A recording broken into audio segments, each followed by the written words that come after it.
네, 반갑습니다. 오늘은 제자 양육 8번째 시간을 맞이했습니다. 오늘도 귀한 말씀을 함께 나눌 때 하나님의 성령께서 저와 여러분의 마음을 감동하셔서 듣는 자나 또 전하는 자나 함께 동일한 은혜 받는 그런 시간이 되었으면 좋겠습니다. 우리 모두 다 사모하는 마음 갖고 함께 말씀을 공부하도록 하겠습니다. 기도하겠습니다. 하나님 아버지 감사합니다. 오늘도 제자 양육 8번째 시간을 맞이하게 하시니 감사합니다. 주님께서 시간마다 우리로 귀한 말씀을 듣게 하시고 깨닫게 하시고 그 말씀에 순종할 수 있는 믿음도 허락하여 주시옵소서. 이제 더 나아가 하나님 뜻을 따르고 또 하나님을 기쁘시게 하는 거룩한 성도가 되도록 인도하여 주시옵소서. 감사를 드리며 거룩하신 예수님 이름 받들어 기도드리옵나이다. 아멘. 자, 오늘은 제자 양육 8번째 시간을 맞이하였습니다. 여러분 계속해서 말씀을 잘 따라와 주시면 감사하고 저희가 아직도 갈 길이 멀습니다. 끝까지 말씀을 같이 또 나누는데 포기하지 마시고 말씀을 잘 들으시고 또 그 말씀의 은혜를 받는 그런 우리 모든 분들 되시기를 바랍니다. 오늘은 지난번에도 계속 말씀드렸지만은 이 조타대라고 하는 이 온전한 조타대를 이루게 될 때 이 조타대를 운행하시는 분이 하나님이십니다.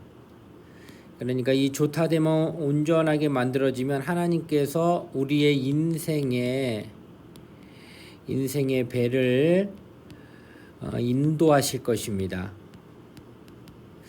그러니까 하나님께서 인도하시되 우리로 준비되어지고 온전한 운전대를 만들어 놓기만 한다면 언제든지 하나님께서 우리로 선한 길로 인도해 주시는데 그 일을 오늘 우리가 지금 하나하나 만들어 가고 있습니다. 첫 시간에는 우리가 그리스도에 대하여 배웠죠. 예수는 누구신가 아주 자세히 배웠고, 두 번째 원을 만들려고 하니까 두 가지를 주셨습니다. 첫 번째는 구원의 확신에 대한 부분이었고, 두 번째는 하나님의 속성을 지난 시간에 배웠습니다. 이제 마지막 세 번째 원을 만들어야 되는데 이 세 번째 원은 8가지의 대를 중심 축을 해가지고 만들어야 되는데 그 첫 번째가 오늘 성경에 대한 이야기를 진행할 것입니다. 그래서 나머지 기도, 교제, 전도, 성령 충만, 또 시험, 순종, 사역에 이르기까지 마치게 되면 이제 조타대의 모든 온전한 형상이 만들어지고 그리고 그리스도가 다스리는 삶으로 하나님이 우리 인생의 배를 인도하시게 되면 우리는 정말로 하나님의 뜻하신 대로 또 하나님의 선하신 대로 인도를 받을 수 있다라고 하는 것입니다. 자, 그럼 계속해서 우리가 좀 구체적으로 말씀을 좀 나눌 수 있도록 그렇게 하도록 하겠습니다.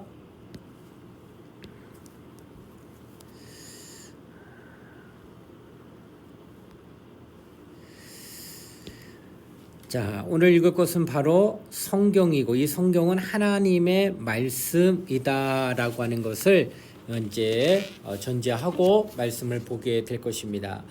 자, 지문을 제가 이제 읽어가면서 할 때 눈으로 좀 따라 보시면서 같이 말씀을 좀 공부하도록 하겠습니다. 자, 성경은 약 1500년 동안 긴 시간이죠. 그리고 한 명이 아니라 40여 명이 쓴 책을 한 권으로 묶은 것입니다. 구약은 모세와 선지자들이 하나님께 받은 말씀, 또 역사를 통해 계속 입으로 문서로 전승되어 오다가 주전 5세기경에 모세오경이 만들어지고요.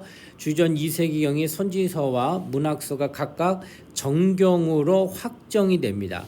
그래서 구약은 39권으로 대부분 히브리어로 쓰여졌다라는 겁니다. 밑에 하단에 보시면 이런 형태의 모습이 바로 히브리어입니다.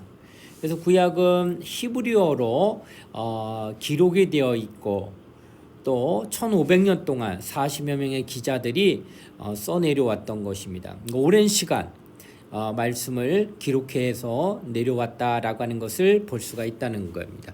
이게 구약 성경이고요. 또 계속 보겠습니다.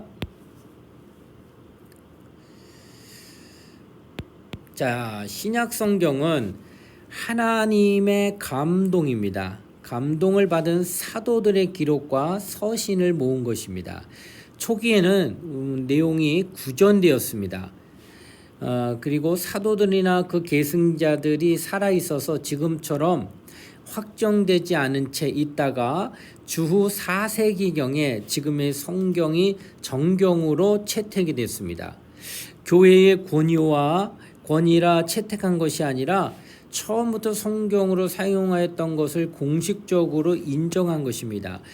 신약은 27권으로 전부 헬라어로 쓰여졌습니다. 지금 밑에 하단에 보시게 되면 이와 같은 형체의 문체가 바로 헬라어의 문체라고 하는 것입니다. 그래서 신약 성경은 하나님의 감동으로 사도들, 제자들과 그 다음에 서신서를 모은 건데 초기에는 온전히 구전, 이 말로 왜 그랬을까요? 예수 그리스도께서 승천하시면서 내가 곧 속히 오리라 하셔서 주님이 곧 오실 거라 믿고 제자들이 전도하며 구전으로 계속 복음을 전하는 거예요. 그런데 주님이 안 오시네요. 그죠? 계속 오늘날까지도 안 오셨잖아요. 주님이. 그래서 오시리라 하심을 기다리는데 제자들의 생애는 점점 이제 나이 들어가 이제 죽어요. 인간은 그렇잖아요.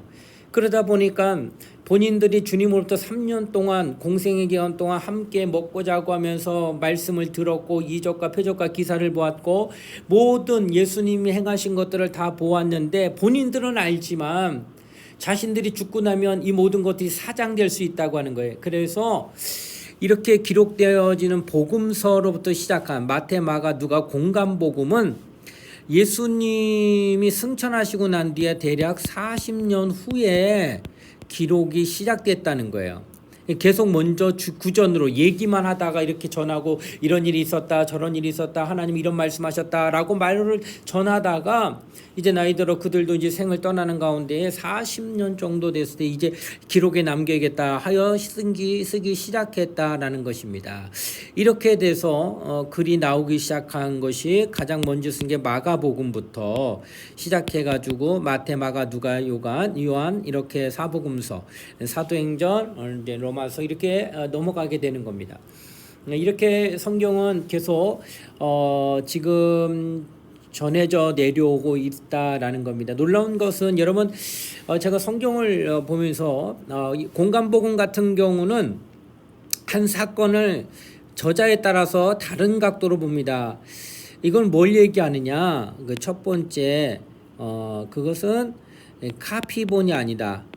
예, 그러니까 하나 갖다가 누가 이렇게 이제 다 쓰긴 썼지만은 이 저자들이 한 사람 걸 다 베껴 쓴 게 아니라 각자가 예수 그리스도를 바라본 그 저자의 입장에서 주님을 바라봤을 때에 쓴 기술한 책이 마태가 또 마가가 누가가 요한이 본 게 각각 틀리다라고 하는 것이에요. 그러니까 틀리기 때문에 똑같지 않기 때문에 카피본이 아니다라는 것을 이야기하고 또 하나는 40년 후부터 기록되었기 때문에 여러분이 만약 지금 40대 후반에서 이제 뭐 나이 들어 한 70대, 80대인데 그런 나이에 40년 전 거를 기억하는 게 얼마나 될까요? 저 같은 경우는 제가 이제 사실 저는 더 어릴 때죠, 완전히요. 40년으로 들어가면은 아직 학교도 들어갔지 않았을 때입니다. 그때의 것을 기억하여서 제가 기록을 남긴다면 과연 얼마나 남길 수 있겠습니까? 아니요. 거의 기억나지 않습니다. 기억나는 게 있다면 어떤 게 남을까요? 충격적인 것들, 잊지 못할 사건들만 기억을 가물가물하게 남아있다라는 겁니다. 근데 여러분 성경을 보게 되면 얼마나 자세하게 기록되어 있고 얼마나 또 말씀이 잘 나타나 있는지를 볼 수 있습니다. 그것은 그보다 더 많은 사건들이 있었겠지만은 제자들이 기억할 정도로 40년이 지났는데도 기억할 정도의 아주 정말 충격적이고 놀라움을 금치 못할 것들에 대한 사건들을 기록한 정도가 바로 성경 정경에 나와 있는 마테마가 누가로또 신약성경 27권 가운데 나타나고 있는 말씀이다라고 하는 것이에요. 그러니 얼마나 엄청난 역사를 하셨는가를 하나님의 아들께서 예수 그리스도께서 하셨다는 것을 볼 수가 있다라고 하는 것이에요. 이런 맥락으로 성경이 지금 기록이 되어서 오늘날까지 내려오고 있다라고 하는 것을 말씀하고 있다라는 것입니다. 계속해서 보겠습니다. 성경은 교양이나 학문을 가르치기 위해서가 아니라 우리에게 하나님의 구원에 대한 지식, 무슨 지식이요? 구원입니다. 그리고 하나님과 동행하는 생활에 필요한 여러 가지 지침, 뭘 하기 위해서요? 하나님과 동행하는 생활을 주기 위해 기록되었습니다. 이렇게 표현합니다. 그래서 먼저는 성경은 우리에게 어떤 지식, 어떤 학문 이런 걸 가르치는 것이 아니라 구원입니다. 성경을 기록하면 우리로 성경을 통하여 하나님의 아들이 이 땅에 오심에 대한 것을 보게 함으로 말미암아 이런 믿음을 받아 구원을 얻게 하고, 구원받은 자가 이 땅에서 과연 어떠한 삶을 살아야겠고 하나님은 또 어떻게 우리와 함께 하시는가에 대한 동행하는 생활을 잘 기록해 있다는 거예요. 그래서 구원받고 그 다음에 이제 성화되어가는 그런 삶을 기록하고 있다라고 하는 것입니다. 자, 성경의 근원과 목적은 무엇입니까? 디모데후서 3장 15절로 16절까지 말씀입니다. 디모데후서 3장 15절로 16절까지 말씀을 한번 제가 읽어보겠습니다. 여러분 성경 다 찾으시면서 함께 봅니다. 디모데후서 3장 15절로 16절 말씀입니다. 또 어려서부터 성경을 알았나니 성경은 능히 너로 하여금 그리스도 예수 안에 있는 믿음으로 말미암아 구원에 이르는 지혜가 있게 하느니라. 모든 성경은 하나님의 감동으로 된 것으로 교훈과 책망과 바르게 함과 의로 교육하기에 유익하니. 아멘. 자, 좀 제가 올려야겠습니다.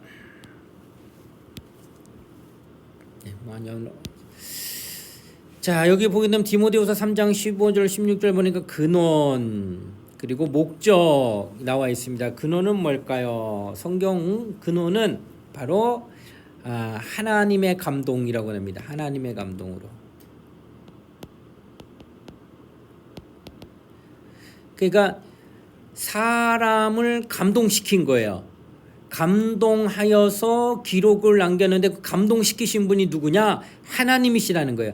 결국은 사람이 펜대를 굴렸지만은 그러나 근원으로 그것을 기록하신 분은 누구예요? 하나님이시다라고 하는 것을 이야기한다는 거예요. 자, 목적은 뭐예요? 첫 번째는 구원에 이르는 지혜라는 거예요. 구원에 이르는 지혜, 이렇게 표현하고 있습니다. 자, 두 번째는 교훈과 또 책망과 또 바르게 함과 의로 교육하기 위해서, 이렇게 표현하고 있어요. 두 가지 목적인데 먼저는 아까도 얘기했지만 구원입니다. 구원에 이르는 지혜가 어디에 있느냐? 성경에 있다는 거예요. 다른 데 있느냐? 다른 데 없습니다. 오직 성경 안에서만 구원을 말하고 있다라는 것이에요. 그리고 성경에서만 구원에 대한 지혜를 얻을 수 있다라는 겁니다. 또 하나는 아까 삶이었잖아요. 처음에 아까 이게 구원 얘기했고, 그 다음에 동행하는 생활. 그래서 교훈, 책망, 바르게 함, 의로 교육함으로 말미암아 뭘 일으켜요? 변화가 됩니다. 사람이. 그래서 먼저는 구원이 이르는 게 하기를 말미암아 신분이 변화가 되고요. 죄인이 뭐가 돼요? 이제 의롭다 의인인데, 이거는 칭의, 의롭다 함을 입다, 이런 뜻이에요. 의롭다 함을. 그러니까 이거 신분이 먼저 변하고, 두 번째는 뭐예요? 그 사람의 삶이 변화되는 거예요. 그래서 성화된다, 이런 표현을 씁니다. 이렇게 두 가지가 성경을 통하여서 우리에게 주시고자 하시는 하나님의 말씀이다라고 하는 것이에요. 자, 이거 보시게 되면은 요 두 맥락이 지금 어떻게 표현되느냐, 여러분 거울을 보시잖아요. 매일 아침마다. 그리고 어디 외출할 때 거울 보시죠. 자, 거울 왜 볼까요? 거울을 들여다보게 되면 내 모습이 먼저 보이고 그 모습 가운데 때로는 내가 외출하거나 어디 좀 좋은 데로 이렇게 이제 사람을 만나거나 또 잔치집을 가거나 그러면은 이제 몸가짐을 바르게 하기 위해서 거울을 보고 더러운 것이 있으면 씻어버리고 그 다음에 단정하게 바꾸기 위해서 거울을 본다라고 하는 것이에요. 자, 이렇게 거울을 보게 되므로 우리는 이런 것들을 정리하게 됩니다. 육체가 이렇게 보여요. 거울을 보면. 근데 거울을 보면 영혼이 보일까요? 안 보입니다. 영혼은 오직 성경을 통하여 보게 돼요. 성경을 읽다 보면은 똑같이 육체의 더러운 것을 씻고자 하는 것들이 보이는데 뭐가 보일까요? 마음이 보입니다. 생각이 보입니다. 그리고 또 영이 보이는 거예요. 이렇게 마음과 생각과 영이 성경을 통하여 보여져서 잘못된 생각, 그릇된 생각, 또 미워하는 마음, 시기하는 마음, 질투하는 마음, 이건 좋은 게 아니에요. 그런 것들을 성경을 통하여 보게 돼서 더러운 것을 씻듯이 성경을 통하여 이런 것들을 정말로 정화시키는 작업을 정화시키는 일을 하게 된다라는 거예요. 바로 이렇게 성경을 통하여서는 이와 같은 일들을 할 수가 있다라고 말씀하고 있다라는 것입니다. 자, 우리 계속해서 그럼 성경을 이렇게 기록하고 또 그런 목적이 있다는 것을 보고 있습니다. 우리 다음 장면 보겠습니다.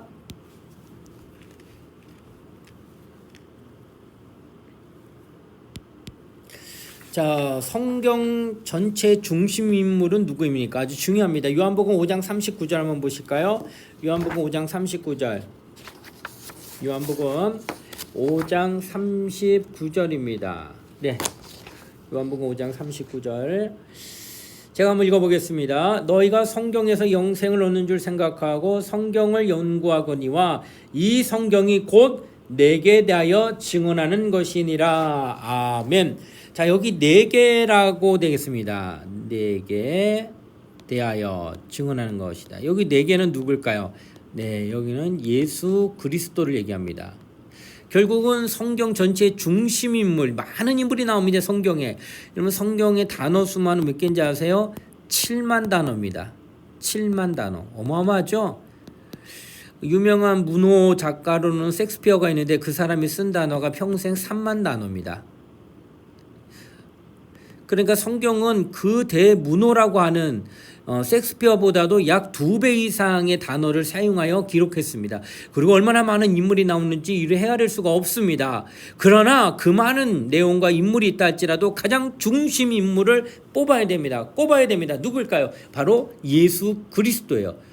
그러니까 성경 안에서 예수 그리스도를 발견하지 못한다면 그렇다면 그 성경 잘못 본 거예요. 성경은 오직 예수 그리스도를 우리가 발견할 수 있어야 된다라고 하는 것이에요. 자, 성경 말씀을 대하는 그리스도인의 당연한 자세는 무엇입니까? 베드로전서 2장 2절 말씀 한번 찾아보세요. 베드로전서 2장 2절 말씀. 여러분 성경에 대한 자세입니다. 아주 중요한 자세예요. 이 인물은 바로 예수 그리스도고 예수 그리스도를 우리가 성경을 통해 만나고 그 다음에 우리가 성경을 통하여서 우리가 준비하고 또 맞이해야 될 자세는 무엇이냐? 베드로전서 2장 2절 제가 한번 읽어보겠습니다. 갓난아기들 같이 순전하고 신령한 젖을 사모하라. 이는 그로 말미암아 너희로 구원에 이르도록 자라게 하려 함이라. 아멘. 자, 여기 보시면 뭐라 표현하냐? 갓난아기들처럼 갓난 아기들처럼 이렇게 표현하면서 순전하고 그리고 신령한 젖을 사모하라. 젖을 사모하라 이렇게 표현하고 있죠. 자, 보시게 되면은 여기 순전이란 말이 나옵니다. 이 순전이란 말을 제가 국어사전으로 한번 찾아보니까 이런 뜻이 있더라고요. 꾸밈 없다, 가식 없다. 꾸밈 없다, 가식 없다. 이런 뜻이 바로 순전이라는 거예요. 이게 뭘 말할까요? 꾸밈이 없고 가식이 없다. 이 말은 우리가 갓난 아이 같은 경우를 보시게 되면은요, 아이가 엄마의 젖을 먹을 때 젖을 먹잖아요. 젖을 먹으면요, 여러분 어떤지 아세요? 아이의 이마에 보면요, 이마에 땀이 몽글몽글 올라와요. 어린 것이 엄마 젖을 빨아들이는데 그 아이 입장에서는 그 얼마나 힘을 다하고 뜻을 다하고 마음을 다하여서 그 젖을 빨아들이는지 그 조그마한 아이의 이마에 땀이 몽글몽글 올라와요. 이 아이는 최선을 다하여 지금 젖을 먹고 있는 거예요. 이런 아이의 모습과 또 이 아이는 어떤 거를 생각하느냐, 이 먹는 젖이 과연 나한테 좋은 건지 혹은 어떤 영양이 이렇게 많이 들어있는지, 또는 이것은 혹 나쁜 것은 아닌 것인지, 이런 생각을 전혀 하지 아니하고 다만 엄마가 주는 거라면 나는 다 좋다라고 생각한다는 거예요. 엄마라고 한다면은 나에게 가장 좋은 것, 가장 최고의 것만을 줄 거라고 의심하지 아니하고 그냥 최선을 다해서 그것을 그냥 몸으로 받아들이는, 입으로 들어서 내 온몸에 엄마의 그 영양분을 다 넘기는 그런 모습이 바로 무슨 모습이냐? 순전한 모습이다 라고 하는 것이에요. 그래서 우리가 하나님이 우리에게 말씀을 주신다면은 그것은 내게 마치 어린아이가 엄마로부터 순전하게, 엄마가 주는 거는 날 사랑하시기 때문에 모든 가장 좋은 것을 주시는 거라 여겨 온 힘을 다하여 이마에 몽글몽글 땀이 흘러날 정도로 그냥 쭉쭉 그 모유를 막 먹는 것처럼 하나님이 우리에게 말씀을 주시면 이 말씀도 내게 나를 사랑하사 나를 위하여 주신 것이니 내가 말씀을 받을 때에 정말 내 힘을 다하고 뜻을 다하고 마음을 다해서 그 말씀을 정말 받으려는 그 열심과 그 사모함이 바로 성경 말씀을 대하는 그리스도인의 자세라고 말한다고 하는 것이에요. 과연 여러분 어때요? 성경 말씀을 그렇게 대하고 있습니까? 설교 말씀 들을 때나 또 여러분이 성경을 각자 읽을 때에 그 말씀이 정말 내 안에 들어올 수 있도록 정말 어린아이에게 모유는 생명줄이에요. 다른 걸 먹을 수가 없어요. 오직 모유만 먹어서 살아야 되는 아이라 입장에서는 그것은 젖줄입니다. 생명의 젖줄이에요. 바로 이와 같이 우리도 하나님 말씀은 내 영의 생명의 젖줄이라 여겨서 다른 어떤 것은 채워질 수 없다. 오직 말씀만이 내 영혼을 살린다여 그 말씀을 그렇게 사모하고 그렇게 의지하고 그렇게 정말로 간절하게 바라보고 있느냐라고 하는 것입니다. 저 또한 참 부족하고 또 여러분도 그 부분에 대해서 얼마나 자유할 수 있겠습니까? 자유하다면 잘하시는 거예요. 내가 정말 나는 그렇게 하고 있습니다. 나는 정말 하나님 말씀 없으면 살 수 없습니다며 자유하다면 너무 감사한 겁니다. 만약 그렇지 못한다면 돌아서야 됩니다. 회개해야 됩니다. 하나님 앞에 다시금 돌아와야 됩니다. 말씀 앞에 나와야 됩니다. 그래야 우리가 살 수 있다라고 하는 것을 말씀하고 있습니다. 자, 계속해서 좀 말씀을 보도록 하겠습니다. 성경을 배우고 삶에 적용하는 방법은 모든 그리스도인들이 알아야 할 중요한 것입니다. 이 과에서는 성경 말씀을 우리의 것으로 만들게 해주는 5가지 방법을 제시합니다. 자, 여러분, 대단히 중요한 말씀입니다. 보시게 되면 성경 말씀, 이것은 바로 아까도 얘기했지만 우리 육체가 말씀을 하는 이 하나님의 말씀은 영적인 거기 때문에 영의 말씀이에요. 그래서 영은 오직 하나님의 말씀으로 양식을 삼게 돼 있다는 거예요. 그러니까 하나님의 말씀은 영의 양식이에요. 영의 양식. 여러분, 우리가 어디 음식점 같은 데 가면은 바깥에다가 그 가게에서 파는 음식들을 진열해 놓습니다. 진열한 거 보셨을 거예요. 그러면 뭐 종류가 많더라고요. 뭐 이제 마트나 또 이제 패스트푸드점 이렇게 가게 되면 한 10가지 이상 뭐 굉장히 많더라고요. 그 안에 이런 음식이 있다 하고 음식을 막 모는데 와, 먹음직하고 보암직하고 대단히 많아요. 이렇게 있고 실제 이것은 음식은 아니지만 우리가 정말로 이렇게 같이 실제 음식을 이렇게 놓고 이렇게 바라보면서 와, 맛있겠다. 야, 이건 정말 영양가가 대단하구나. 와, 이건 정말 끝내주는 거야. 이렇게 바라봐만 본다고 내가 그 음식에 대한 음식으로 인하여서 그 음식이 주는 유익한 것들, 그 영양소라든지 음식으로 말미암아 힘을 얻고 에너지를 얻을 수 있는 것을 가능하겠느냐. 진열대나 이렇게 실제 음식물이 있는데 그걸 바라보면서 그렇게 해서 아, 이거 좋은 건데 야, 역시 이런 음식은 정말 몸에 좋을 거야. 이렇게만 생각하고 바라보면 그것이 나에게 정말로 유익을 주냐는 거예요. 내 몸에. 아니죠. 바라보고 냄새 맡는다고 그것이 내게 유익을 주지 않냐고 어떻게 해야 돼요? 그것을 내 입으로 집어넣어서 소화를 시켜가지고 내 온 마디마다 온 피에 온 곳곳에 그 영양분이 갈 수 있도록 해줘야만 내 몸에 유익이 있는 것처럼 바로 영의 양식인 하나님의 말씀이 아, 이 말씀은 좋은 거야. 아, 그렇지. 그 말씀 아, 좋은 말씀이야. 이렇게 그냥 진열대에 있는 음식처럼 그냥 그렇게 그런 건 좋은 거라고만 인식만 하고 있다면은 그것은 절대 나에게 아무런 도움이 안 되는 거예요. 마치 음식을 먹지 아니하고 바라보만 있는다고 그 영양소가 그 몸에 들어오지 않는 것처럼 하나님의 말씀을 정말 그렇게 바라만 보고 좋은 말씀이라 하고 그냥 인식만 하고 있고 다 좋아라고 하시는 말씀이지 다 우리로 그냥 착하고 또 선하게 악하지 말라고 또 이렇게 얘기하시는 좋은 말씀 아니겠어 하고 이런 정도로 말씀을 대하면은 아무 유익이 없다는 거예요. 말씀을 계명으로 받아서 아멘 하고 그 말씀을 이루는 순종을 따르게 함으로 말미암아 그 영이 살아난다는 거예요. 그래서 하나님의 말씀을 우리의 것으로 만들어야 돼요. 반드시 내 것으로 만들어야지만 영혼의 유익이 반드시 나타납니다. 내게 안 되는 말씀은 결코 나에게 아무 의미가 없는 거예요. 하나님의 말씀은 나에게 들어와서 나에게 유익을 주는 귀한 말씀이 될 수 있도록 그렇게 해야 되는데 그 5가지 방법을 오늘 성경을 통하여 함께 나누려고 하는 겁니다. 자, 성경을 연구하는 5가지 방법, 5손가락을 비교해 설명할 수 있습니다.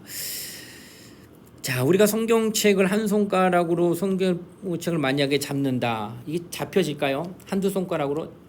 간당간당할 거예요. 누가 툭 치면 떨어뜨릴 것입니다.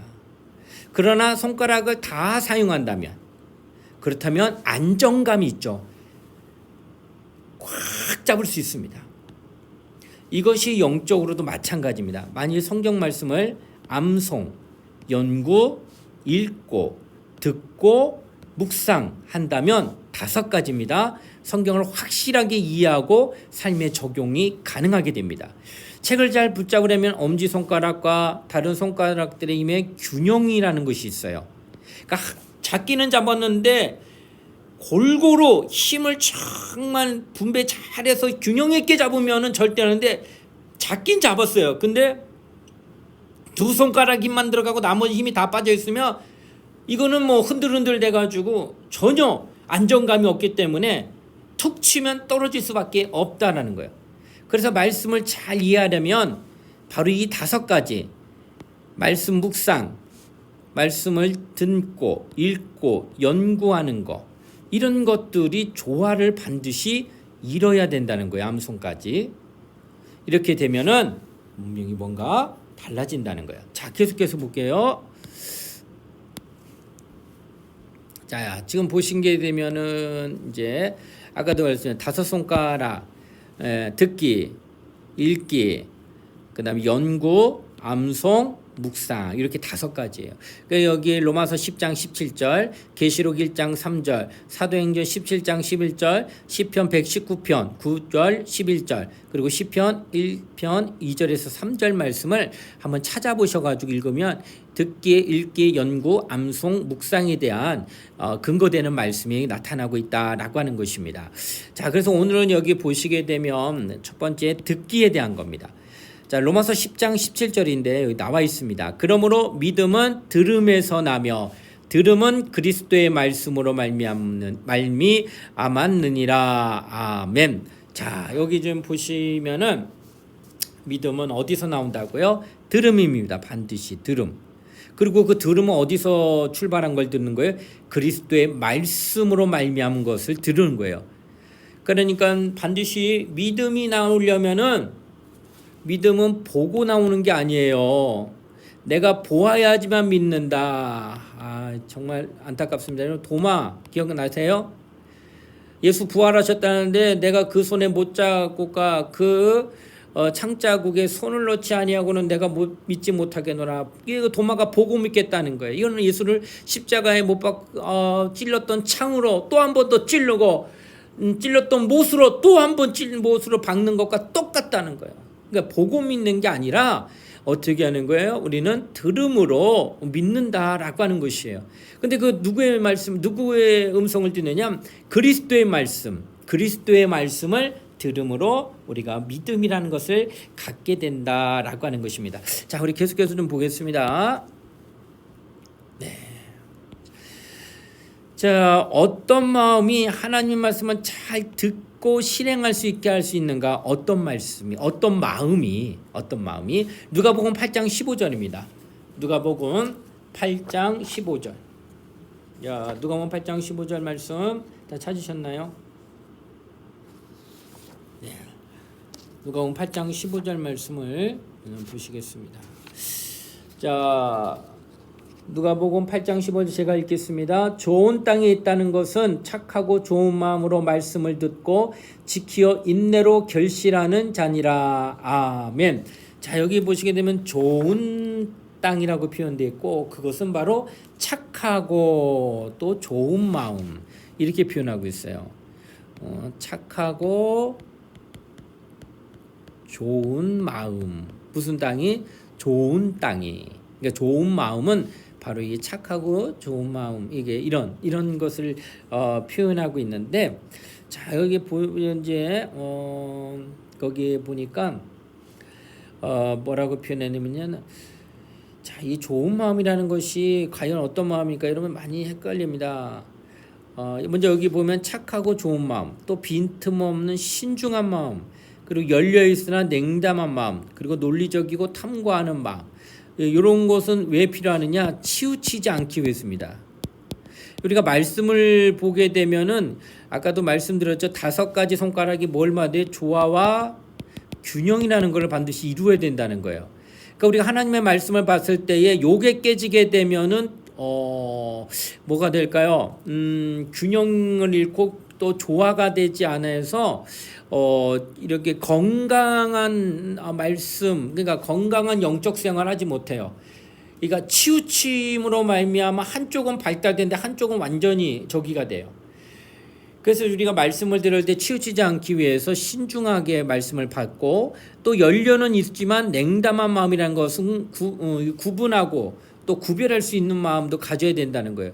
그리고 탐구하는 마음, 연구하고 말씀이 그런가 하고 이렇게 연구하는 마음까지도 가져야 된다. 가장 여기서 중요한 건 바로 이 좋은 마음입니다. 왜 좋은 마음이 중요하느냐? 여러분 여기 보시게 되면 마태복음 13장 23절입니다. 마태복음 13장 23절 마태복음 13장 23절에 보게 되면 이런 표현이 있어요. 좋은 땅은 뭐라고 표현했니? 같은 저 맥락의 본문인데 좋은 땅은 뭐라고 하냐? 말씀을 듣고 깨닫는 자니 이렇게 표현해요.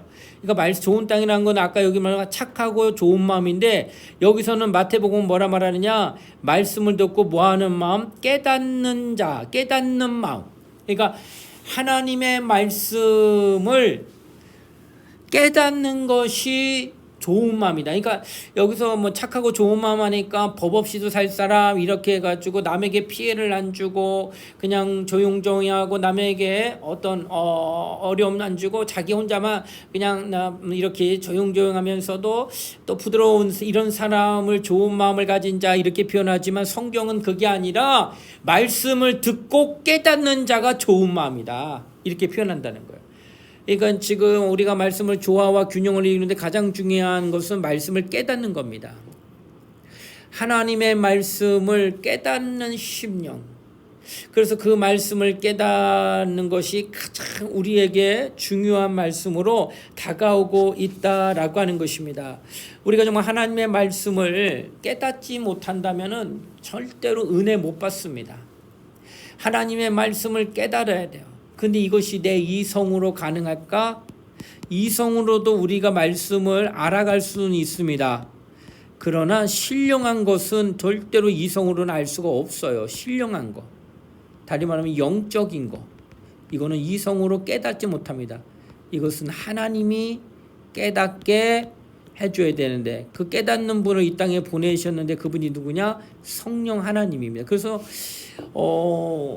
성령의 교회들에게 하시는 말씀을 귀 있는 자는 성령의 교회들에게 하시는 말씀을 들을지어다. 귀로 말미암아 말씀을 듣는데 어떻게 성령이 교회에게 하시는 말씀이에요. 성령으로 말미암아 깨닫게 해주시는 말씀을 들을 수 있는 귀가 복되도다 하는 거예요. 여러분 어떤 마음이 가장 말씀을 잘 듣고 실행할 수 있을까요? 성령의 도움을 받아 성령으로 감동받아 성령으로 인도를 받아 말씀을 깨닫는 자가 바로 가장 좋은 마음이고 착한 마음이고 그 성령으로 인도받는 자가 말씀에 치우치지 아니하고 조화와 균형을 잘 이룰 수 있다라는 거예요. 그래서 여러분 성령을 초월하여서는 절대 하나님의 말씀을 깨달을 수가 없다는 사실을 인지하고 인정한다면 당신은 어떻게 하실 거예요? 성령을 먼저 구해야 되는 거예요. 말씀을 볼 때 하나님께 기도하셔야 돼요. 하나님, 내가 성령으로 말씀을 깨닫기를 원합니다. 내가 정말은 눈은 있고 글은 읽을 줄 안다가 이어서 그것을 알 수 있는 것이 아니라 성령으로 하나님의 깊은 것도 알 수 있도록 성령으로 하나님의 뜻을 알 수 있도록 성령으로 하나님이 주시는 그 모든 하나님의 지혜를 깨달을 수 있도록 해달라고 기도해야지만 말씀을 깨달을 수 있다라고 하는 것이에요. 자, 여러분 우리가 그래서 여러분 기도하실 때 바로 성령으로 말씀을 깨달을 수 있도록 기도해야 된다라고 하는 것입니다. 자, 계속해서 말씀 보겠습니다.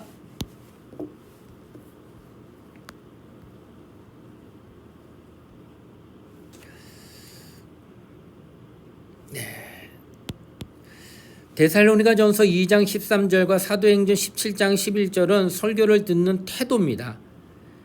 각각 어떤 태도를 강조합니까? 여러분 한번 찾아보세요. 데살로니가 전서 2장 13절. 데살로니가전서 2장 13절 한번 찾아보시고 조금 있으면 또 사도행전 17장 11절까지도 저희가 한번 찾아보는 시간을 갖도록 하겠습니다. 자, 데살로니가전서 2장 13절부터 한번 찾아보시죠. 데살로니가전서 2장 13절. 자, 제가 한번 말씀을 읽겠습니다. 이러므로 우리가 하나님께 끊임없이 감사함은 너희가 우리에게 들은 바 하나님의 말씀을 받을 때에 사람의 말로 받지 아니하고 하나님의 말씀으로 받음이니 진실로 그러하도다. 이 말씀이 또한 너희 믿는 자 가운데서 역사하느니라. 아멘. 데살로니가전서 2장 13절에는 뭐라 말씀하느냐? 첫 번째는 하나님의 말씀을 받을 때 사람의 말로 아니하고 사람의 말이 아닌 하나님의 말씀으로. 분명히 사람이 전합니다. 그래서 사람이 눈앞에 보입니다. 그러나 그가 전하는 말씀만큼은 하나님의 말씀이라고 받는다라고 하는 게 굉장히 중요합니다. 그래서 설교자가 강단에 서가지고 말씀을 전할 때는 그는 하나님의 대리자예요. 말씀을 선포하는 정말 하나님이 준비하여서 보내신 자라 하는 것이에요. 그래서 우리가 설교자가 강단에서 내려올 때는 우리가 똑같은 성전 같은 사람이지만 단에 올라가는 그 순간부터 단에서 내려오기 전까지는 오직 하나님의 말씀만을 증거하시는 주의 종으로 여겨서 우리의 마음이 정말로 예배 때 말씀 들을 때 정말 겸손하게 하나님 말씀으로 여겨 아멘하며 받는 것이 설교를 듣는 자의 가장 좋은 자세다라고 하는 것을 말씀하고 있다는 거예요. 또 사도행전 17장 11절, 사도행전 17장 11절 말씀. 네. 자, 다 찾으신 줄 알고 제가 읽겠습니다. 베리아에 있는 사람들은 데살로니가에 있는 사람들보다 더 너그러워서 간절한 마음으로 말씀을 받고 이것이 그런가 하여 날마다 성경을 상고함으로. 아멘. 자, 여기 보면 어떻게 해요? 말씀을 간절한 마음으로 말씀을 받고, 두 번째는